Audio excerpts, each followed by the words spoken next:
Here in Las Vegas, casinos make billions of dollars every single year. Now obviously you and I are probably not going to be opening up a casino anytime soon, but the underlying systems that they put in place can be utilized by every single person if they understand them and know them. In this video, I'm going to share them with you.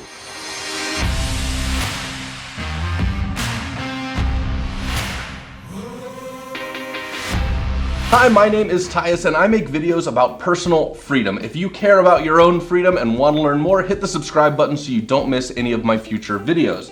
I also live in one of the freest states in the country, Nevada. Here you can drink on the street, there are topless pools, recreational marijuana is legal, you can own a machine gun, you can visit a brothel, and you can gamble at a casino. And like I said in the beginning, casinos are earning billions of dollars every year. Now I'm going to share with you 5 strategies that they use to secure that wealth that you can implement too. Now the first thing the casinos do incredibly well and very obviously is that they play the odds. Now the best odds in the house for you if you're at a casino is actually still working against you. So for example, blackjack, the house has an edge of about 1 to 2%. Or if you're playing craps, it's about 1.5 to 5% in the house's favor. Roulette is about 3 to 5% in the house's favor. And those are the best games for you. If you want to get on the bad side of it, slots are about 3 to 20% in the house's favor. That game Wheel of Fortune is 11% in the house's favor, and Keno is about 20 to 40% in the house's favor.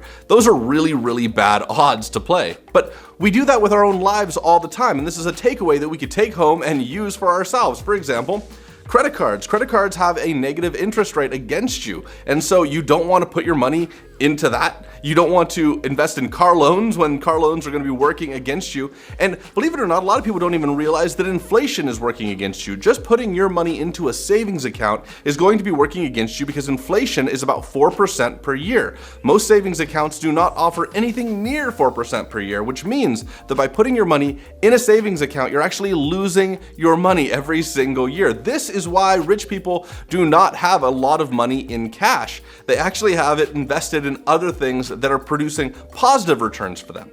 But the idea of playing the odds also doesn't just stay limited to financial things. A lot of people invest their livelihood in careers that have a low percentage chance of succeeding. For example, trying to be a professional athlete or a professional musician are very low likelihood careers. They're very, very difficult, high competition, low success rates. So it's much better to invest your life and your career into something that has a high success rate. Or people invest their time in things that are not particularly valuable. For example, if you're watching YouTube videos to avoid boredom, then that's a waste of your time. But if you're using it to gain knowledge and improve yourself over time, then it's worth your time. You just want to make sure that you're playing the odds so that everything that you invest in, whether it's your time, your energy, or your money, gives you a return on that investment. The next thing the casinos do is they implement systems to ensure their success. There's an old parable about a village that needed water. The nearest water was a few miles away, and so the village chief told 2 of its members to say, hey, go out and make sure we have water. The first of those 2 people went out and started hauling buckets back and forth to try and bring the village water.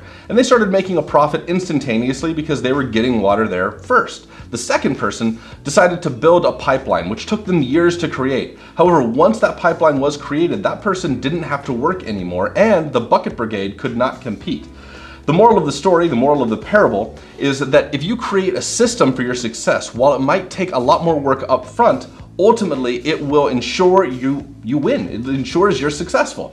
So casinos have these kind of strategies in place too. For example, if you are ever inside of one of these Las Vegas casinos, try and find any clocks on the wall. You'll find it really, really hard to find any. You'll also notice that there aren't very many windows to the outside, so that way you don't know what time of day it is. You don't know if you've been playing for minutes or hours. Time can fly by really fast. You'll find that it's hard to walk in a straight line in a casino more than about 50 feet because if you wind around, you'll get lost, you're more likely to sit down, you'll surrender to playing the games and just having a good time. You'll find that the entrances to casinos are incredibly easy to identify and find, while the exits are often poorly labeled and sometimes difficult to find. And casinos have everything you need in one place. So they've got food, they've got housing, they've got entertainment, all there for you. So there's no reason for people to leave. This is all there as a strategy, as a system to ensure the casinos are successful. And it's something that you can do with your life as well. For example, you could create a morning or an evening ritual to ensure your success. You could create a really strong financial plan to help with your financial success. You could surround yourself with incredible people. There's a great quote that I say all the time, that you become the average of the 5 people you spend the most time with. It's from Jim Rohn. And that quote is so true. So surround yourself with great people and you'll do great things. You can also make yourself a lifelong learner and read on a regular basis. These are all systems that you can implement to help and make sure that you are successful. The next thing that casinos do is that they invest in the long term rather than the short term. They know that long-term wins will dramatically outweigh short-term losses. I remember being on one of the casino floors and hearing an executive, I just overheard them mention that every single patron they have in their venue is worth about $35 per hour to them. Now, I'm not sure if that was simply in gambling or in every other way they make money, but that's how they could average it out. They could look at it and say, the longer we can keep people here and the more people we can have, the more money we make every single hour. And they're okay taking a short-term loss for a long-term gain. In fact, casinos are infamous for giving away things like free parking or cheap rooms or cheap meals or free entertainment. And eventually they give away these things to draw people in, and when they've drawn in enough people so that they're at maximum capacity, then they just start charging for it. Then they start charging for parking, and the rooms go up to a reasonable rate, and the food costs normal amounts, and they start charging to see the shows. Another thing casinos do is they'll offer free slot play. So if you sign up for a rewards card or a membership with them, they might give you $10 in free slot play. They know that by giving you something for free that'll get you sitting down at one of those slot machines, the odds are you're probably going to play more than just that $10, so it ends up being a benefit to them. They don't mind the short-term loss, they like the long-term win, and this is a strategy you can implement for yourself. It's worth it to invest in things that make you money over the long term, and that is why really successful people invest in their own business or in investment properties. Yes, it's incredibly expensive up front. It takes a lot of time to develop and grow, but it is worth it. The next thing that casinos do, and they do it so well, is they take a rake. Now, what am I talking about? Well, in a poker game, players aren't playing against the casinos, they're playing against each other. So there's no statistical advantage for a casino to be involved with it. So what does a casino do? Well, they take a percentage of each bet, and they call this the rake. It's 2.5% to 10% of each pot, which is the bet put in by all the players. This is ultimately, in poker, called a rake, but in business, it's called brokering. Casinos are providing a place, a venue, and in a way, a little bit of the service by providing the dealer. In exchange, they take a percentage from the people that they brought together. Now, this is one of the most lucrative businesses on the planet, and most people don't even realize that it's a business, that brokering is a thing. But that is exactly what eBay does. It's providing an area for both a person who's motivated to sell something and a person who's motivated to buy something. Amazon does the same thing, and to an extent, so does Walmart. A friend of mine just opened up a massage parlor here in Las Vegas, and he essentially offers a place for masseurs to work and get clients, and the clients have a place to go and get a massage. He's providing, essentially, he's brokering a location for these two parties to work, and he takes a percentage based off of that.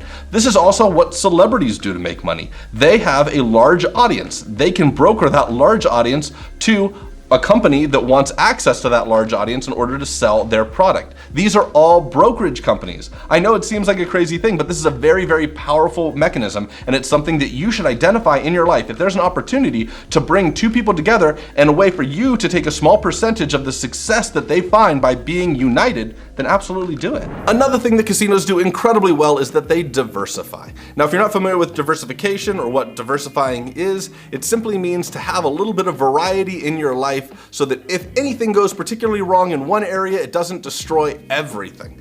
This is also used in the analogy, you shouldn't put all your eggs in one basket. You don't want one thing to fall and destroy everything you got. So people that are smart, they might invest in stocks, but they'll also invest in bonds. If the bonds fail, they still have the stocks, or vice versa. If they invest in domestic markets, they'll also invest in foreign markets. If they invest in small cap, they might also invest in large cap. And this is something that casinos do. They have dining, they have gambling, they have hotels, they've got parking, they've got shows. All of these strategies are ways that they diversify their portfolio so that they can make money no matter what. It's something they do, and you should do it too. Thank you so much for watching these videos. I hope you find them entertaining. I certainly enjoy making them.